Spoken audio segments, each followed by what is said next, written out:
Stephanie Madoff Mack joins us now, and I know it's very difficult for you even to watch that little bit with Chris. And you would soon learn, and the world would learn, that Mark took his life when you were down there at Disney World.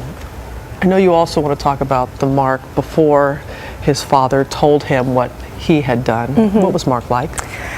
Mark was the nicest guy. He was the most devoted father. He was so sweet. He had a beautiful smile and bright eyes, and he truly was my best friend.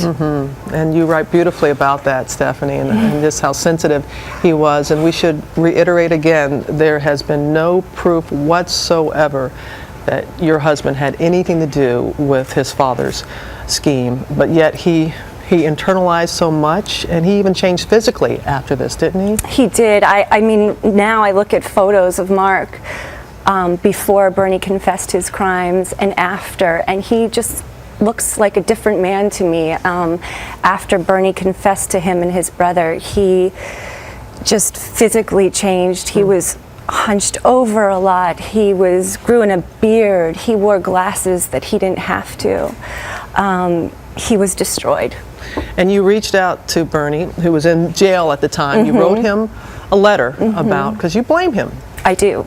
And how did he respond to the letter you wrote him? Well, my letter started off actually as a condolence note, and then it got very angry, and I told him how I felt, and his response was that he felt, very bad for himself, a very sort of narcissistic response I received. He felt bad for himself. He felt bad for himself. And I know you share the thoughts of many. He built so many out of billions of dollars.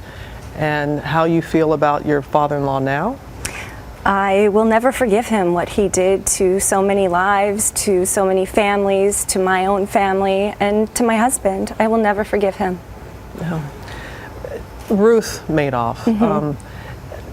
And reading, Stephanie, I can see where you're conflicted a little bit. In fact, toward the end of the book you wrote, I do still think of Ruth often. I don't regret my decision at all to honor Mark's wishes, but I wonder if I will ever face her again. My heart softens and hardens, because your husband had nothing to do, no contact with his mother or father after his father revealed what he had done. No, I mean, he and Ruth did share some emails back and forth, but right before Mark took his life, he wrote his mom an email saying he just was not ready to see her yet. And I'm a mother. I can't imagine the pain Ruth must be in right now after losing a son. But some of the choices she made, I really have a difficult time understanding some of the choices she made. No doubt did she love Mark very much, but unfortunately I feel that she might have loved Bernie more.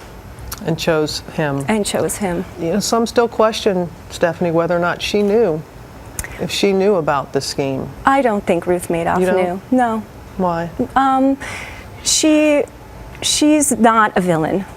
She's not a villain. She did not know. She just made some bad choices. You're the first family member to step up, and I know this has been very difficult I'm for nervous. you. I know you are. You're doing great, and in part because people who lost millions and so much more money, and they're just so angry. They hear the name Madoff and they automatically assume something. And you want it to come out. Why? Why now? I really wanted to give Mark a voice, and I really wanted to give my children something to read when they're old enough to understand what happened to their dad. I want them to be able to read the truth. And that's really why I wrote this book. And the response has been amazing, and it really makes me miss Mark even more, because he's not here to share that feedback that I've been getting. Do they ask about him? The children, yes, they ask about him every day. They look at pictures of him every day. They draw pictures for him every day. I keep a memory book of I write about in the book about the memory book. And I just write down things that I remember about Mark. I write down funny things they say about Mark, and it'll be nice for them to have. I know that you said your son just recently has been asking even more and more because he's 2.5. Because I said Yes. 2, I almost aired 2 and 3/4. He's 2.5. He'll be 3 in February, and he just started preschool, and he's great. all of a sudden talking up a storm, and he's starting to say that he misses his daddy very much. But you prove that life goes on, that when things happen to us, it's how we react and how we move on. And some Right. people are asking, Mack, it's not your maiden name. No. And you haven't remarried. No. And so how did you come up with the name Mack? Well, Mark and I decided to take the M from Madoff, and ACK is the Nantucket Airport code, which is the place we love to go most. And that's how we came up with the name Mack. I'm glad that you did Yeah, that. it does have meaning. It does, as your life does. Stephanie, thank you. Thank you. Thank you for sharing Thank you so and much. helping so many. Thank you. All the best to you. Thank All you. the best to you.